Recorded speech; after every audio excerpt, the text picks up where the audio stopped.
Two truths and a lie about Euphoria. Lacey Howard, the coward, is an ultimate loser and a judgmental person, and she's one of the most fearful people on the show because she is the evil formed against everybody and is going to be the one left standing in a house full of ashes. Nate Jacobs absolutely deserved to go out that way, and good riddance.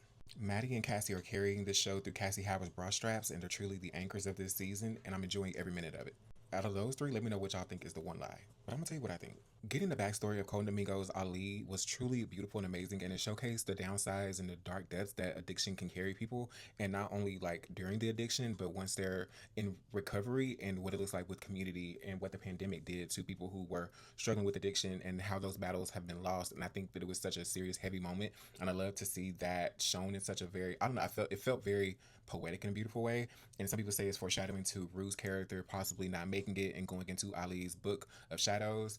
I don't know. Don't know where it's gonna go because what happened with Homegirl with the lips and a Nazi tattoo, who can never be trusted for the people who love Faye so much. What Faye is the enemy. Another form of evil that's formed against you. It's Faye. I love those moments and the care that he has for her, and it's gonna get her mom to safety. And the conversation that they had, and Rue being like, "No, I have to do this because if it's not my mom, it's gonna be Gia, it's gonna be you, it's gonna be etc. It's gonna be like, Jules. Even though Jules took her through there and like not to have to wash and dry real quick, had that whole painting fall on her. Which let me know how y'all feel about that because was that technically like DV or was it like deserved thing between friends or something? I don't know how to feel about the whole Jules and Rue, the smack of it all. Genuinely, like I feel like it's a little bit touchy because Jules is trans, and how did that? What people gonna say about that? I'm glad I haven't seen too much crazy conversation about that, but I'm curious how y'all felt about that whole thing. I also think that it's crazy. As soon as I saw that Nate was buried alive, I was like, oh, he's not making it out of there. I've never seen somebody be buried alive and then come out on like, only person I've seen buried alive and come out of it is Barbara Jean from Kill Bill. That wasn't her name, but from Kill Bill. This ain't Kill Bill, boo. Boo, this ain't Quentin Tarantino. This is Sam Levinson, and you obviously pissed him off because what a way to go. That was hard to watch. As soon as that snake made its way down there, the itsy bitsy spider came down the water spout. I knew it was curtains for Mr. Jacobs, and I wish that it had been his daddy in there to make Nate really get the feels of it. Cause like, oh, your alcoholic daddy is down here in this motherfucking box. But I feel like that would have been so much more interesting and like a better send off for Cal for his crimes, the snake stuff that he was doing, actual, you know. But for it to be Nate, I was like, I don't think the punishment matched the crime. Let me know, like, I don't know. It's not like I love Nate Jacobs. It's just I don't think the punishment matched the crime.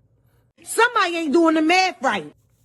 And it's like, and it's not even he was pimping his wife out to Cassie when he did that on her own accord. He didn't even ask her to go do that. Remember after she threw a shoestring around his toe, she packed her bags and left and said she was gonna go do content. And knew she was sending him money. He was asking for it, but he didn't. Nate was just going along with it because he was like, you know what? Yeah. Matter of fact, hell yeah.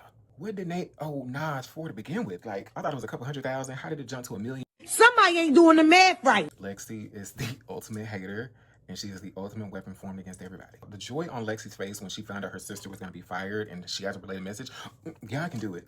That's evil. That's pure evil. That's no sisterly love, no sisterly bond. There's no type of like, oh, building up. She's always been this way, and I told y'all, like I said, Smith was going to be wrong. Smith was going to be early, and I was early about Lexi. I told you, Lexi is evil. Lexi is a hater. Lexi is dangerous. The way she was talking to Rue and spilled her tea to Maddy, and then Maddy spilled the tea to Alamo. I don't know what that feels like a writer's gap because like that character that doesn't make sense with the character of Maddy for her to be so green to tell Alamo that like that genuinely does not make sense. Like they only did it to move the plot forward, but Maddy being the one to say it, I don't know. I would have rather just Alamo being in his back pocket had like a suspicion and acted on that, not Maddy saying something to Alamo and letting that slip out so flippantly.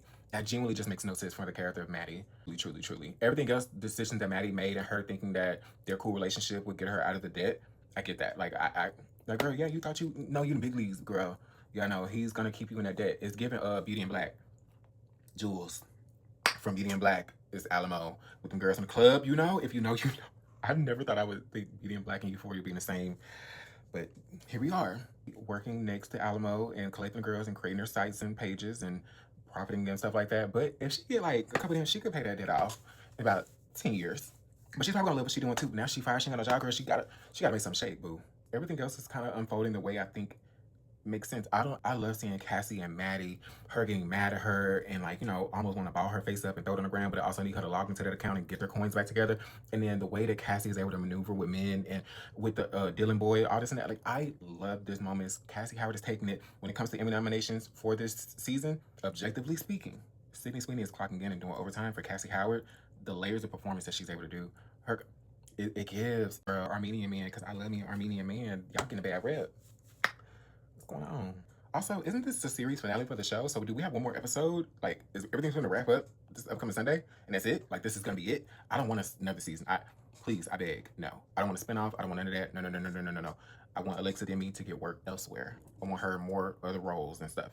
I don't want more Euphoria. I'm loving this season though. Like, I'm just as invested in seeing where Cassie Howard ends up as I am with Rue. Almost. Let me know how y'all feel about this recent episode of Euphoria. What do y'all think is truthful, and what do y'all think? I'm sorry, I think my microphone was off. That's crazy. Well, let me know what y'all think about this recent episode of Euphoria. Love you so much.